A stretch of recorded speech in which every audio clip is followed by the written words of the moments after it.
Olá pessoas, espero que estejam todos bem. Esse vídeo é o nosso último vídeo da série de aulas sobre a Antiguidade Oriental. Para quem ainda não se situou nas nossas aulas, a Antiguidade Oriental é Mesopotâmia, Egito, Hebreus, Fenícios e Persas. Então com os persas a gente encerra a Antiguidade Oriental. Por que os persas ficaram por último? Porque foi a última grande civilização da Antiguidade Oriental, antes da região ser dominada por outras culturas. O que é interessante sobre os persas é que eles formaram o maior império da Antiguidade Oriental. Tão grande que eles dominaram, todos os povos que a gente estudou até agora. Eles dominaram a Mesopotâmia, dominaram o Egito, dominaram os fenícios, dominaram os hebreus, dominaram toda a região. Então, estudar o Império Persa também é um pouquinho de revisão, que a gente acaba falando um pouquinho dos outros povos que eles dominaram. E o que é interessante do Império Persa é entender também como que eles conseguiram administrar um império tão grande. Nunca tinha existido no mundo um império tão grande quanto o deles. Então, entender um pouco como que é a logística dessa administração. Pois bem, o que é a Pérsia? A Pérsia é uma região do Oriente Médio e o povo persa ele é originário do Planalto do Irã. O país Irã, que existe no mundo hoje, vizinho do Iraque, hoje um país de maioria muçulmana, muito conhecido por ser um inimigo ferrenho dos Estados Unidos e por ter a maior parte da população com uma interpretação mais radical do islamismo.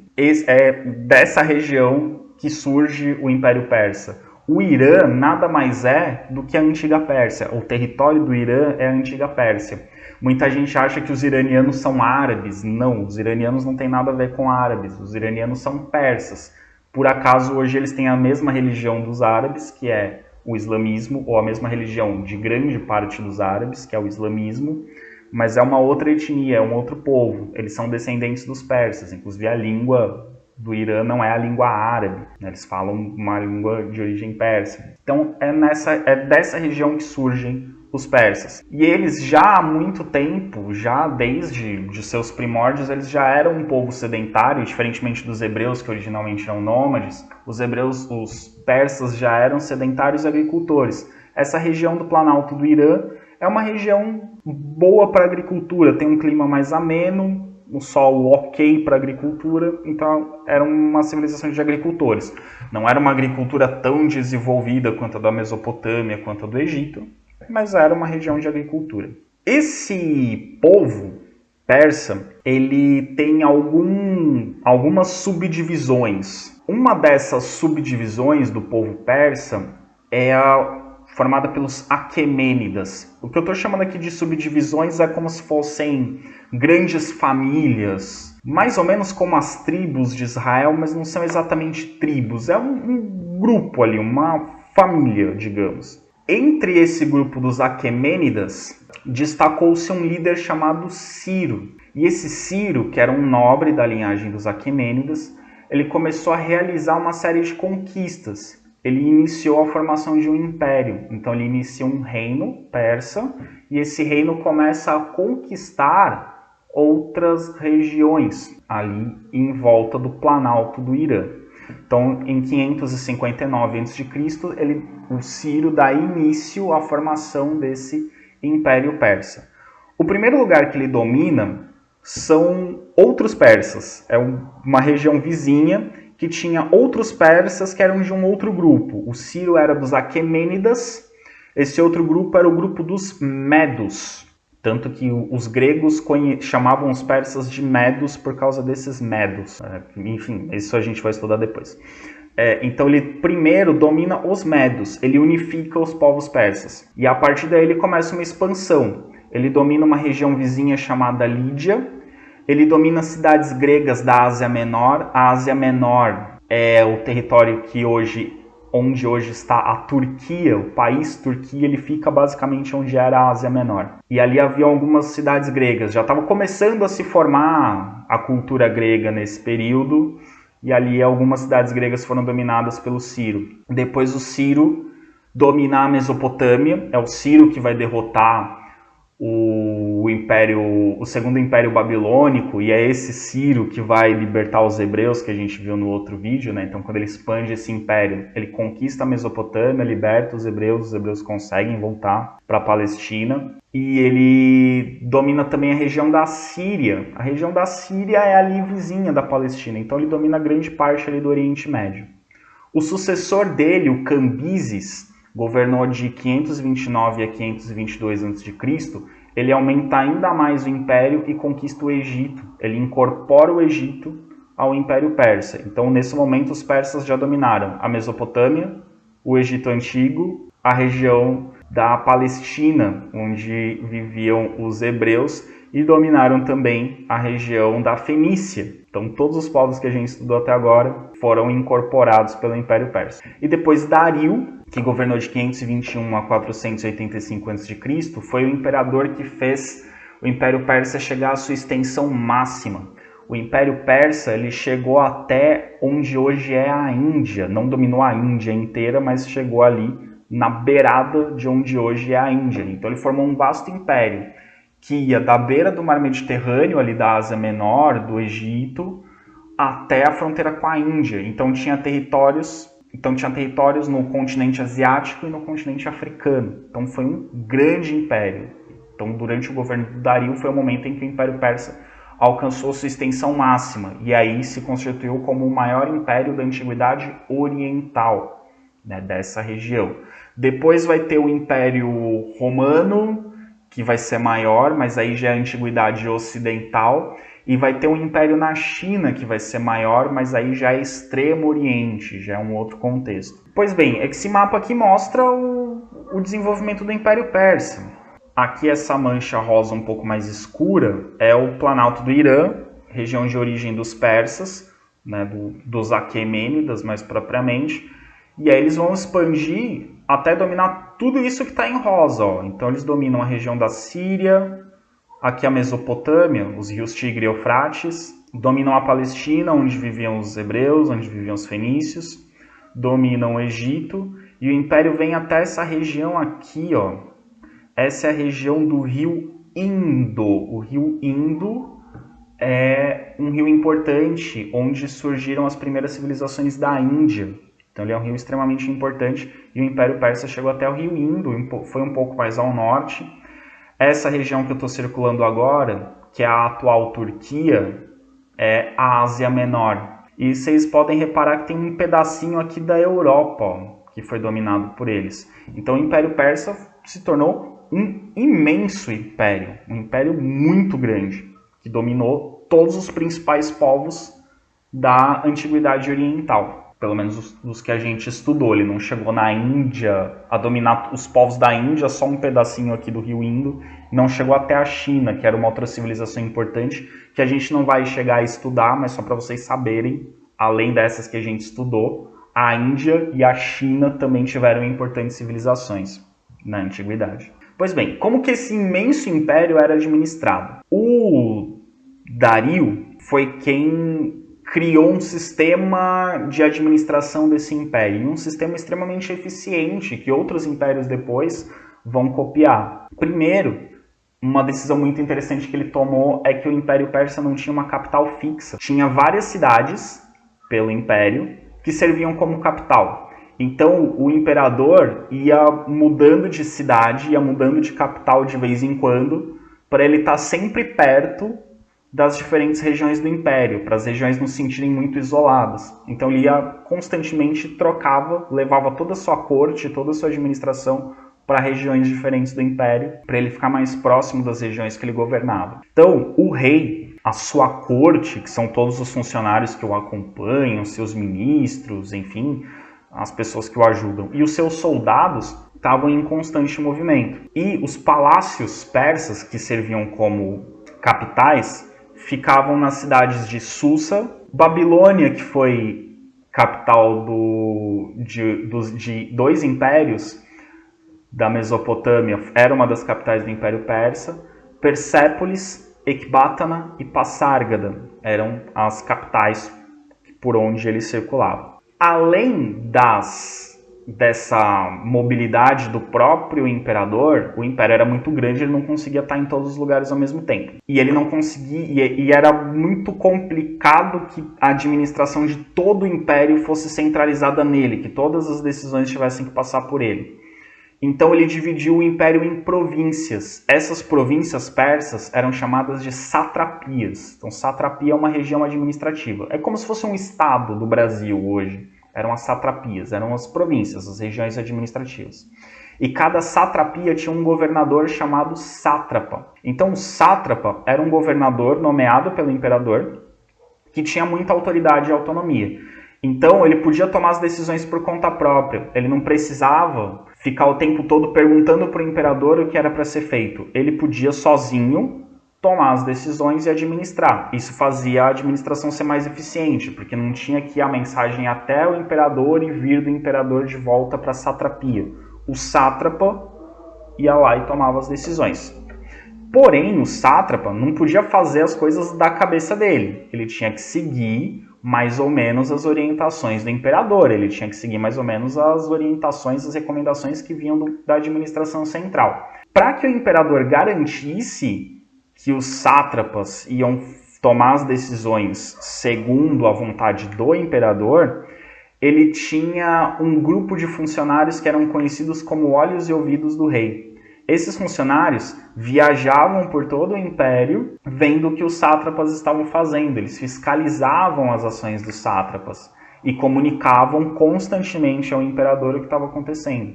Então, se algum sátrapa tomasse decisões ruins que fossem contrárias à vontade do imperador, ele seria denunciado. Além disso, secretários do rei também viajavam e os próprios soldados que faziam a guarda das satrapias podiam denunciar o imperador caso vissem algum problema na administração desses sátrapas. Então eles tinham autonomia, eles podiam tomar decisões sozinhos, mas eles estavam sob constante vigilância para garantir que essas decisões não fossem contrárias à vontade do imperador. Além disso, pessoal, os imperadores persas mandaram construir uma grande rede de estradas por todo o império. Essas linhas que vocês estão vendo em laranja e em vermelho, ligando as diferentes cidades do império, são as estradas reais. Uma das principais estradas era essa em vermelho, que partia aqui de Sardes e até Susa. Essa estrada ligava boa parte das capitais do império. Qual que é o objetivo dessas estradas? E tem essas aqui em cinza também, né? Laranja, vermelho tem em cinza. Qual é o objetivo dessas estradas? Facilitar o deslocamento do próprio imperador, dos seus funcionários, facilitar o deslocamento de mercadorias, mas principalmente facilitar o deslocamento do exército.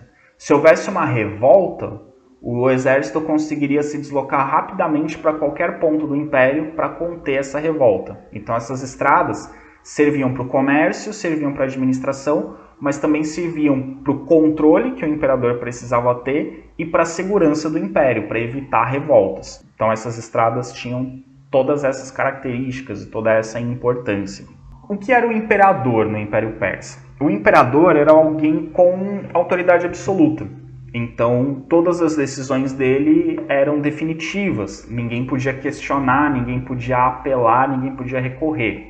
As decisões do imperador eram sempre definitivas, em última instância. Então, ele tinha autoridade absoluta e tudo girava em torno dele. Então, todas as decisões, por mais que os sátrapas tivessem autonomia, as decisões tinham que estar de acordo com o que o imperador dizia. Os persas não divinizavam o imperador, eles não acreditavam que o imperador era um deus, como por exemplo no Egito Antigo, que o faraó era considerado um deus.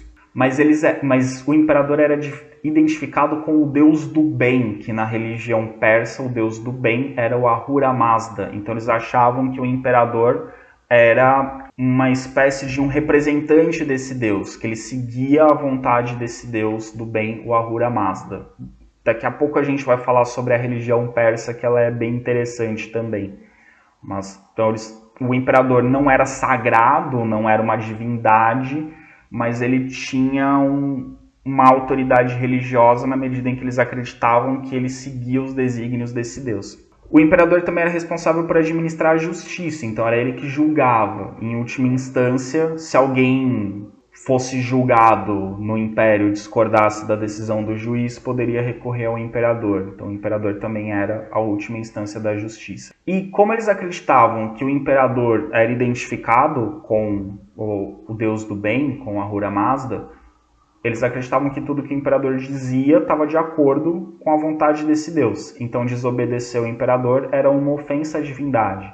Então desobedecer ao imperador também era desobedecer ao deus do bem.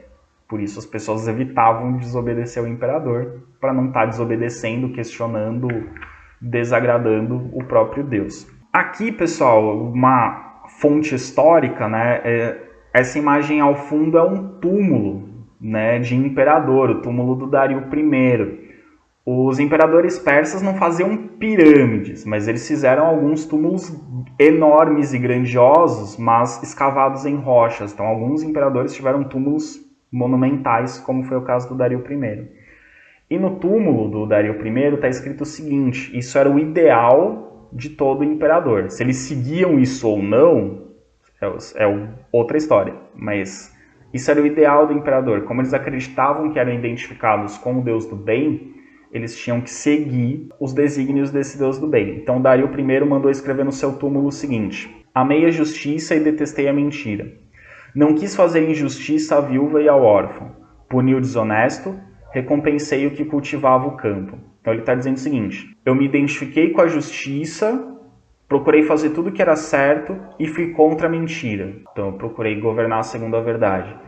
Procurei ser justo, principalmente com os mais vulneráveis. Na antiguidade, a viúva e o órfão são o símbolo das pessoas vulneráveis na sociedade. Quando a gente vê na Bíblia, por exemplo, sempre que se fala de viúva e de órfão na Bíblia, está querendo se falar assim da pessoa que passa mais dificuldade, é a pessoa mais vulnerável, é a pessoa que mais corre risco de sofrer com a miséria, é a viúva e o órfão.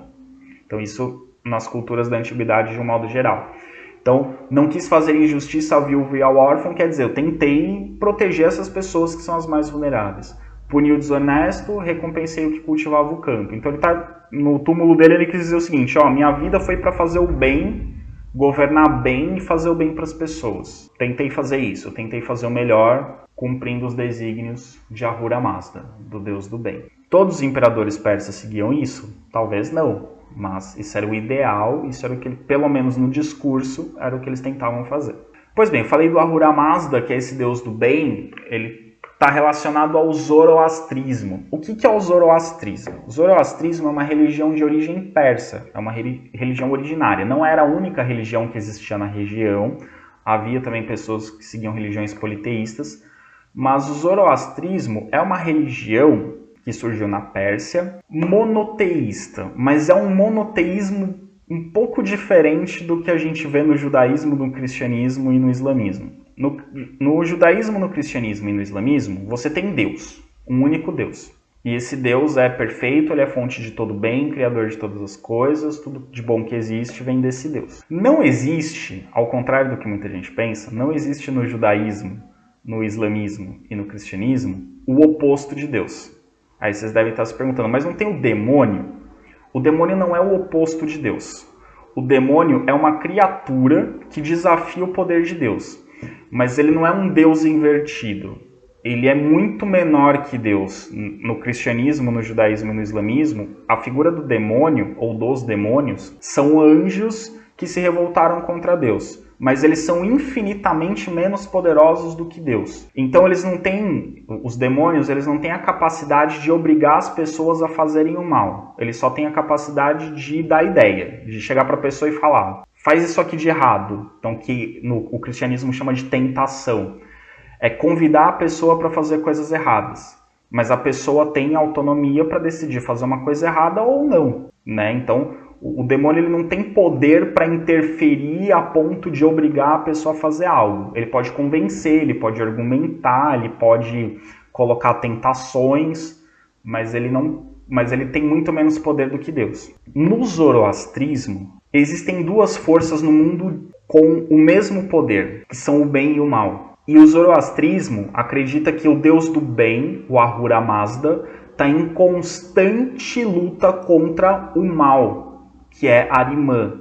E eles são praticamente iguais, eles têm praticamente o mesmo poder. Então, essa é uma diferença importante. No cristianismo, por exemplo, Deus é infinitamente mais poderoso do que o demônio. No zoroastrismo, o bem e o mal são equilibrados. O bem é um pouquinho só mais forte. A luta é muito equilibrada. E o zoroastrismo acredita que tudo que acontece no mundo é resultado da luta entre esses dois. Então, quando Ahura Mazda, que é o bem, está ganhando, acontecem coisas boas. Quando Ahriman está ganhando, que ele é o mal, acontecem coisas ruins. E isso interfere no mundo, de um modo geral, na sociedade e na vida das pessoas, nos indivíduos. Cada indivíduo vivencia essas disputas entre Ahura Mazda e Ahriman. Então, quando essa pessoa está fazendo coisas boas, está pensando coisas boas, praticando coisas boas, Ahura Mazda está vencendo. Só que tem momentos que essa pessoa vai fazer e vai praticar coisas ruins. É o momento que Ahriman está vencendo. Então, no zoroastrismo, as pessoas tentam se identificar e ajudar Ahura Mazda. Elas tentam fazer coisas boas, viver bem, fazer as coisas certas para que Ahura Mazda prevaleça. Mas às vezes vai acontecer delas fazerem coisas ruins, porque é o momento em que Ahriman está mais forte e está conseguindo vencer Ahura Mazda. No zoroastrismo, no fim dos tempos, vai chegar um momento, um dia, em que Ahura Mazda vai vencer Ahriman. Então assim, Ahura Mazda é mais forte, só que é uma luta muito equilibrada. Então ele vai ter dificuldade, vai ter momentos que ele vai estar perdendo, vai ter momentos que ele vai estar ganhando, mas vai ter um momento em que ele vai vencer e vai jogar Ahriman num abismo. Vai derrotar Ahriman definitivamente. E aí só vai existir o bem. E aí todos aqueles que apoiaram Ahura Mazda, que ajudaram Ahura Mazda a derrotar Ahriman, fazendo coisas boas, vão viver nesse mundo em que só existe o bem. Esse é o zoroastrismo. E por que essa religião tem esse nome tão estranho? Por conta do seu profeta, do seu líder. A pessoa que divulgou, que pregou essa religião falando de Ahura Mazda, que é Zoroastro ou Zaratustra. Zoroastro e Zaratustra são duas formas diferentes do mesmo nome, né, do nome dessa mesma pessoa, que era um profeta que divulgou essa religião. Essa religião, o zoroastrismo, ela ainda existe, mas ela é uma religião muito pequena. São poucas pessoas no mundo que seguem. Ainda existem alguns iranianos, né, de origem persa, porque a religião é dessa região, mas como o islamismo se tornou a religião predominante no Irã, são poucos os iranianos que ainda seguem o zoroastrismo, a maioria da população segue o islamismo. E existem algumas comunidades de zoroastrismo um pouquinho maiores, por exemplo, na Austrália e na Nova Zelândia. Eu não faço a menor ideia de por que a Austrália e Nova Zelândia estão entre os países com maior quantidade de pessoas que seguem o zoroastrismo. Não faço ideia. Eu não sei se existe uma explicação racional para isso, mas a Austrália e Nova Zelândia são países que você encontra um pouco mais de zoroastristas, de pessoas que seguem essa religião. Mas é uma religião muito pequena, não chega nem a 1 milhão de praticantes no mundo, ela é bem pequena. Se a gente comparar com o cristianismo e o islamismo, que cada uma tem mais de 2 bilhões de praticantes, ou o hinduísmo, que tem mais de 1 bilhão de praticantes, o zoroastrismo, que tem no mundo algo em torno de 500 mil, é muito pequena a religião. Pois bem, esse Império Persa, que foi o maior império da antiguidade, ele durou cerca de 200 anos, muito tempo, 2 séculos inteiros. E ele começa a entrar em declínio a partir do ano de 424 a.C., em que um imperador chamado Artaxerxes, que era neto do Dario, então a terceira geração após o Dario formar esse grande império, o Artaxerxes morre. Quando o Artaxerxes morre, os seus generais, os seus líderes, ali os sátrapas, os generais do exército, começam a se enfrentar pelo poder. Então, começa a haver uma disputa para ver quem vai ser o novo imperador. E essa disputa causa uma série de revoltas internas, algumas regiões do império não aceitam quem assume, alguns líderes lutam contra outros, alguns líderes são assassinados, então o império vira uma bagunça e ele começa a se fragmentar, ele perde a unidade. Alguns territórios começam a se tornar reinos independentes e o Império Persa enfraquece. E ele vai enfraquecendo ao longo de cerca de um século. Ele vai perdendo territórios, ele vai perdendo autoridade, vai perdendo poder, até que Alexandre Magno, imperador da Macedônia, o império que surge ali próximo dos limites do império, é um império que começa ao norte da Grécia.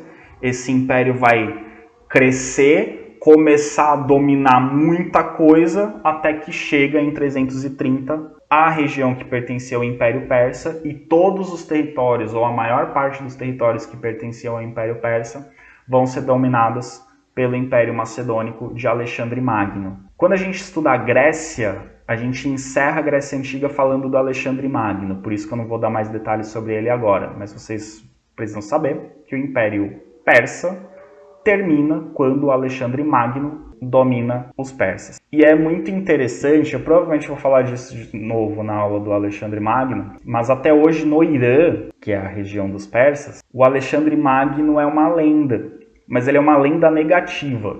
O Alexandre Magno ele era muito admirado em vários lugares. Na Roma Antiga, todos os imperadores admiravam Alexandre Magno, queriam ser como ele. Na Grécia ele era admirado, enfim, em vários lugares ele era admirado. No Irã, na Pérsia, ele era odiado, porque ele acabou com o Império Persa, acabou com o momento mais próspero, mais rico da história da Pérsia. E até hoje no Irã, quando uma criança faz uma malcriação, quando a criança é desobediente, a mãe fala para a criança: não faz isso, senão Sikander vai te pegar. Quem é Sikander? Alexandre, em grego, se pronuncia Xander. Sikander é como os persas pronunciavam o nome de Alexandre. Então, até hoje, o Alexandre Magno é tipo o bicho-papão no Irã, porque ele era o que destruiu o Império Persa. Eu provavelmente vou repetir essa informação na aula sobre o Alexandre Magno, mas só para vocês terem essa informação por enquanto. Esse mosaico, pessoal, ele representa a batalha de Alexandre Magno contra Dario III. Não é o Dario I, o grande, que estendeu o máximo do império. Esse aqui é o Dario III, já que foi derrotado pelo Alexandre Magno. Ele era bisneto do Dario I, neto do Ataxerxes. Isso é um mosaico, foi encontrado numa casa na cidade de Pompeia. Quando a gente for estudar o Império Romano, vocês vão entender a importância de Pompeia. E ele representa aqui o Alexandre Magno com suas tropas derrotando os persas e dominando a Pérsia. Pois bem, eu falei da administração do império, das estradas, do exército, do imperador circulando pelas diferentes capitais, mas provavelmente o maior responsável pelo sucesso da administração do Império Persa e pelo fato dele ter durado 200 anos foi a forma com que os imperadores tratavam os povos dominados.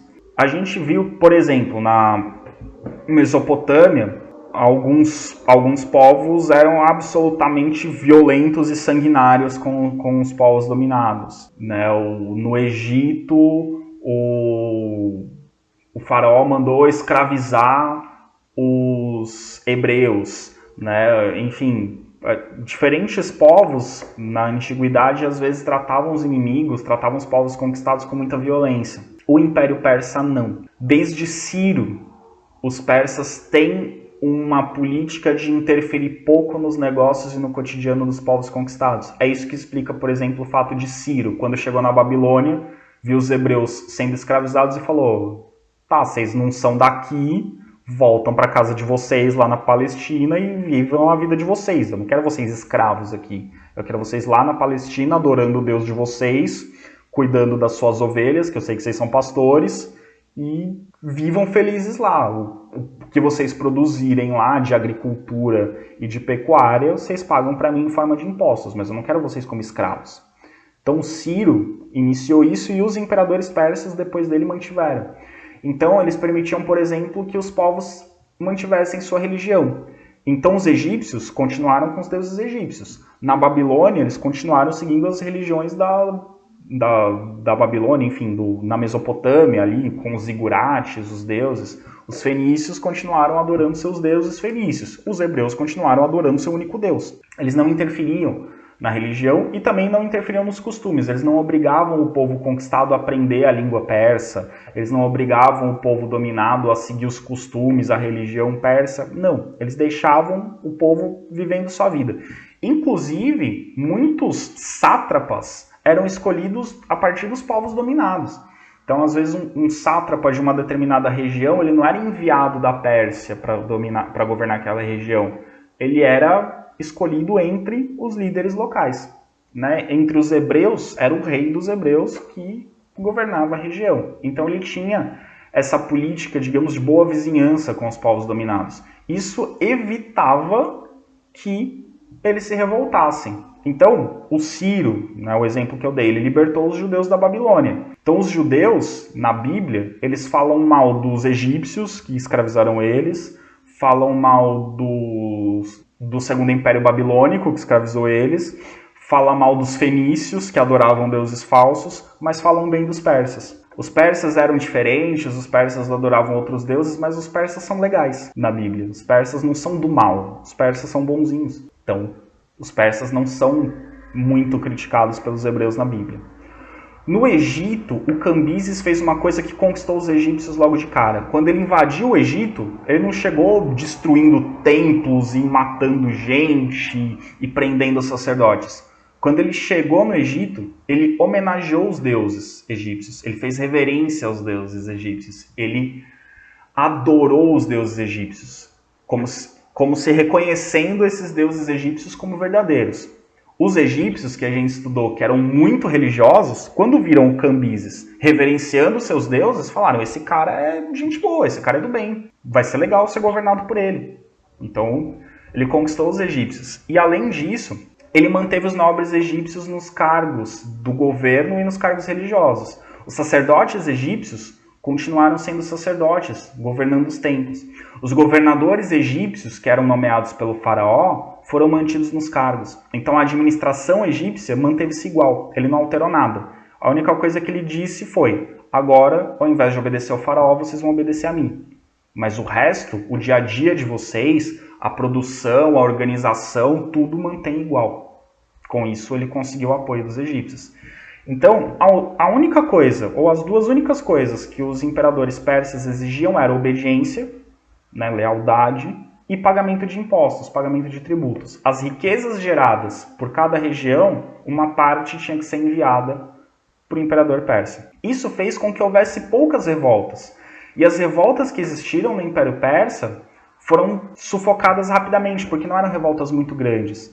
Então, essas revoltas nunca causaram grandes problemas. Como a gente viu, o Império Persa entra em declínio quando os próprios persas brigam entre eles. Eles não sofreram problemas, não enfrentaram dificuldades quanto aos povos dominados. Como que eram esses tributos? Esses tributos eram feitos em forma de produtos. O que cada região produzia, o que cada província, o que cada sátrapa, ou que cada satrapia, melhor dizendo, produzia, era enviado para o imperador. Então todos os anos, onde havia agricultura, tinha que mandar produtos agrícolas. Onde havia mineração, tinha que mandar minérios. Onde havia um artesanato muito forte, por exemplo, na Fenícia, tinha que mandar produtos de artesanato. Onde o comércio era muito forte, parte do que se conseguia com esse comércio era enviado para o imperador. E esse sistema de impostos do Império Persa, ele era considerado mais brando e mais racional do que de outros impérios. Na Mesopotâmia teve impérios que cobravam impostos muito pesados, isso deixava o povo revoltado. No Egito, houve épocas em que os impostos eram muito pesados, isso deixava o povo revoltado. Os persas cobravam impostos proporcionais. Então, se uma região estava produzindo bastante, cobrava um pouco mais. Se naquele ano a produção não foi boa, teve uma seca ou teve uma enchente, estragou a produção agrícola, o imposto era diminuído. Então as pessoas nunca se sentiam muito exploradas. Então dificilmente havia revoltas contra o Império Central. Então percebam que a administração do Império Persa ela era bastante inteligente. Ela procurava não ser muito pesada para evitar revoltas e para fazer com que as pessoas conseguissem pagar. Se você cobra um imposto muito pesado, a possibilidade dessa pessoa não pagar o imposto, dar um calote, é maior. Agora, se você cobra um imposto tranquilo, provavelmente ela vai pagar sempre. E é por isso que muitos palácios e muitas construções persas eram comuns representações como essas que vocês estão vendo aqui na imagem de fundo, de pessoas de origens diferentes levando produtos diferentes para o imperador. Isso era uma escultura ou uma imagem em alto relevo muito comum nos palácios persas, para mostrar, primeiro, a diversidade do império e o poder do imperador. Olha, domino vários povos diferentes e recebo impostos de vários formatos, de várias origens, de vários valores. Aqui a gente tem um outro exemplo, ó, o Palácio de Persépolis. Persépolis, uma cidade do atual Irã, foi uma cidade importante do Império Persa, lá havia um palácio, foi uma das capitais do Império. E aqui vocês percebem, ó, pessoas com produtos diferentes. Então esse aqui está carregando aqui, aparentemente é um produto de artesanato. Essa outra pessoa aqui está carregando uns potinhos. Pode ser que esses potinhos sejam eles mesmos o imposto ou o que está aqui dentro, que pode ser um produto agrícola. Animais, ó, por exemplo, os hebreus que eram pastores, provavelmente pagavam impostos em forma de animais. Então era uma representação comum entre os persas, né, nos palácios, para mostrar, olha, o imperador recebe de tudo. Ele é tão poderoso que ele tem coisas do mundo inteiro a seu dispor. Como eu comentei também, as estradas eram muito importantes para os persas, eles construíram várias estradas, e essas estradas não serviam apenas para facilitar o transporte, mas serviam também para facilitar a comunicação entre os pontos mais distantes do império. A principal estrada que eu mostrei para vocês no mapa lá atrás era a Estrada Real, que ligava Sardes a Susa. Ela passava por algumas das capitais, e é uma estrada bem grande, ela tem 2.700 quilômetros. E o que é interessante dessas estradas persas é que ao longo delas, e a Estrada Real é o principal exemplo, elas tinham postos para troca de cavalos, descanso e alimentação. Então a Estrada Real ela tinha 111 postos. Então, quando você fazia a viagem pela estrada, você não usava o mesmo cavalo de Sardes até Susa andando 2.700 km. Você, a cada posto, trocava de cavalo. Então, os cavalos faziam viagens curtas. Então, você sempre pegava um cavalo descansado. Então, a sua viagem, o cavalo ia mais rápido. O cavalo não precisava descansar porque você ia trocando de cavalo. E também tinha postos para o viajante descansar e para a sua alimentação. Então, tinha um certo conforto para esses viajantes. E ela também tinha um sistema de comunicação, de correio muito interessante. O correio do Império Persa, ele conseguia percorrer 300 km por dia. Como? Porque os carteiros persas eram o The Flash? Não. Eles conseguiam percorrer 300 km por dia porque cada mensageiro só andava 25 ou 30 km. Então, nesses 25 ou 30 quilômetros, ele ia a pé ou a cavalo, normalmente, o mais rápido que ele podia. Só que deu 30 quilômetros, ele chegava num posto, ele passava a mensagem para outro. Esse outro andava 30 quilômetros mais rápido que ele podia, passava para outro. Então não tinha um cara fazendo uma viagem gigantesca. A carta era passada de mensageiro para mensageiro e cada mensageiro fazia viagens mais curtas.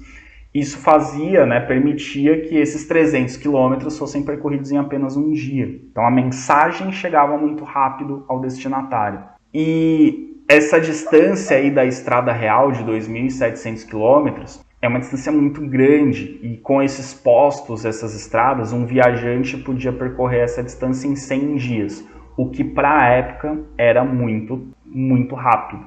Uma viagem muito longa, 100 dias para 2.700 km era algo muito rápido. Claro, hoje em dia isso se faz em 2, 3 dias de carro, mas para a época, assim, 2, 3 dias de carro parando, dormindo no caminho, direto faz em um dia, essa distância. Mas para a época, 100 dias, a pé ou a cavalo, era muito rápido. Então aqui a gente tem, em destaque no mapa, a Estrada Real. Então essa mancha mais clara é o Império, que vocês estão vendo aqui, um Império gigantesco. As linhas pretas são as fronteiras, então aqui eles dominaram o Egito, de novo, Egito, pedação do norte da África, Ásia Menor, chegaram aqui na fronteira com a Índia, enfim, vários pontos. Essa linha marrom é a estrada real e ela tem aqui os postos. Cada ponto vermelho é uma cidade, então são várias cidades importantes. E as estrelinhas são cidades ainda mais importantes, né, do Império. Então aqui a estrada real fazia toda esse percurso ligando aqui Sardes, que era uma das capitais, até Susa, que era outra das capitais, passando por cidades importantes do Império. Além das estradas, os persas também tinham uma importante navegação fluvial e marítima. Navegação fluvial, eles dominaram os rios Tigres e Eufrates e o rio Nilo, os principais rios navegáveis da região. Então isso facilitava. E através desses rios, eles tinham acesso ao Mar Mediterrâneo, ao Mar Vermelho e ao Golfo Pérsico, dando vazão aqui ao Oceano Índico, a partir de onde eles podiam ir para o Extremo Oriente, a partir do Mar Mediterrâneo para o Ocidente, para a Europa, pelo Mar Vermelho, fazer a comunicação com a África e com a Arábia. E lembrando que eles dominaram a Fenícia. Então os fenícios eram os navegadores do Império Persa. Então eles tinham os melhores rios, acesso aos mares, os melhores navios construídos pelos fenícios e os melhores navegadores, que eram os próprios fenícios. Além disso, eles também fizeram algumas construções para facilitar essa navegação. Então, o governo do Império Persa ele mantinha serviços de balsas para fazer a travessia dos rios, para facilitar a comunicação entre diferentes regiões. Os rios Tigre, Eufrates e Nilo são rios muito grandes, né? Muito maiores do que o rio Uruguai, por exemplo, são muito maiores. Então, você precisava, para ir de uma margem a outra, o sistema de balsas para fazer essa travessia era importante. E aí eles conseguiram, inclusive, desenvolver novas rotas que antes eram pouco utilizadas ou pouco conhecidas. Como, por exemplo, do Golfo Pérsico, aqui, né, no Oriente Médio, ir para a Índia. Aqui do Golfo Pérsico, partir para o Oceano Índico e chegar na Índia. Ou do Mar Vermelho, ter contato, aliás, do Golfo Pérsico, além de ir para a Índia, contornar aqui a Arábia e vir até o Mar Vermelho. Então eles tinham várias rotas comerciais. Eles fizeram um porto na foz do Rio Indo. O Rio Indo não está aparecendo inteiro, ele está aqui no cantinho. A foz é onde ele deságua. Então eles fizeram um porto na foz do Rio Indo, que era uma importante comunicação com o Extremo Oriente. E, como eu já comentei, quem fazia esse serviço de navegação eram os fenícios, que eram os maiores navegadores da antiguidade. Pois bem, uma das principais contribuições do Império Persa para o mundo que veio depois foi o fato deles, por dominarem várias culturas diferentes e permitirem que essas culturas se mantivessem como eram originalmente, eles acabaram aprendendo várias tecnologias, várias contribuições científicas, línguas, cultura, artes, e fizeram também com que esses povos aprendessem uns com os outros. O Império Persa incentivou algumas coisas próprias, né? O uso de moedas foi muito incentivado pelo Império Persa, é algo que as culturas que vieram depois incorporaram. Eles incentivaram muito a vida urbana. Na Mesopotâmia, no Egito, entre os hebreus, a vida rural era predominante. Os persas deram muita importância à vida nas cidades. As cidades são centros comerciais e o comércio era muito importante para a riqueza do Império Persa. Eles também ajudaram a desenvolver técnicas agrícolas e a metalurgia, com base, no caso da agricultura, nas experiências de egípcios e da Mesopotâmia, a metalurgia com base na experiência de outros povos conquistados. E aí o que eles fizeram? Na escrita, qual era a grande invenção da humanidade, da antiguidade oriental na escrita? O alfabeto fenício, era a escrita mais prática. Os persas incorporaram o alfabeto fenício e divulgaram o alfabeto fenício para todos os povos conquistados. Então todos os povos aprenderam a usar o alfabeto fenício. Então eles espalharam essa contribuição fenícia para outros povos. As técnicas de irrigação da Babilônia, que era onde tinha as técnicas de irrigação mais avançadas, foram levadas para a Ásia Central, foram levadas ali para a fronteira da Índia. Então, houve um desenvolvimento da irrigação na Índia. O rio Indo, que é um rio importante, ele foi mais bem utilizado quando as técnicas de irrigação usadas no Tigre e Eufrates foram levadas para o rio Indo pelos persas. Os persas também difundiram o sistema sexagemal babilônico, uma técnica, uma forma de fazer operações matemáticas da Mesopotâmia, foi difundida por todo o Império. Isso ajudou a desenvolver a matemática em diferentes regiões do Oriente. A religião dos persas, o zoroastrismo, teve alguma influência sobre o judaísmo. Os judeus não tinham muito, eles tinham algumas ideias, mas não tinham muito noção de como seriam anjos e de como seria o inferno. Então, a ideia do anjo, aquele ser com asas que a gente tem no judaísmo, no cristianismo, vem um pouco de como o zoroastrismo pensava nos espíritos bons, nas emanações do Ahura Mazda. Então essa imagem do anjo dos judeus e que ficou para o cristianismo é influenciada pelo zoroastrismo. E a ideia de que o inferno tem fogo vem do zoroastrismo, porque o zoroastrismo diz que o Ahura Mazda vai jogar Arimã num abismo cheio de fogo. Então os judeus pensavam no inferno como um lugar sem Deus. Agora, que o inferno tem fogo, que o sofrimento do inferno tem a ver com fogo, é uma influência do zoroastrismo. Outra coisa que eles fizeram, o arroz é uma planta originária da Índia, e eles perceberam que o arroz ele tem a ver com terrenos alagados, né? Ele é plantado em terrenos alagados, e a Mesopotâmia tem muito terreno alagado, então eles pegaram o arroz, plantaram na Mesopotâmia e descobriu que deu super certo. Então a Mesopotâmia começou a plantar arroz por causa dos persas, que pegaram da Índia e levaram para a Mesopotâmia, porque eles dominaram a Índia e dominaram a Mesopotâmia. O gergelim indiano, eles levaram para o Egito e perceberam que na beira do rio Nilo o gergelim se desenvolvia bem também. As videiras, a produção de vinho, aliás, a produção de uva para fazer vinho, que era comum no Planalto do Irã, eles levaram para a Síria e se tornou um produto importante da Síria.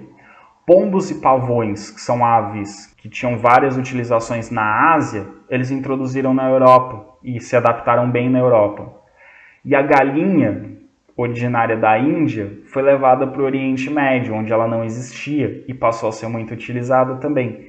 Então, o domínio do Império Persa sobre todas essas regiões fez com que uma região fosse recebendo da outra benefícios culturais, materiais, influências religiosas, influências científicas. Então, o Império Persa teve essa contribuição para ajudar o que tinha de bom em cada cultura a ser levado para mais lugares. Então, houve um grande desenvolvimento cultural e científico do Oriente Médio graças ao Império Persa, que foi pegando um pouquinho de cada cultura e levando para as outras. Enfim, pessoal, essas eram as informações que eu tinha para vocês sobre o Império Persa. Espero que tenha ajudado e espero também que tenha servido um pouquinho de revisão, Como eu falei, como o Império Persa dominou Mesopotâmia, Egito, hebreus, fenícios, a gente acabou falando de novo um pouquinho desses povos para vocês irem relembrando algumas informações sobre eles, ok? Então, com esse vídeo a gente encerra a parte de Antiguidade Oriental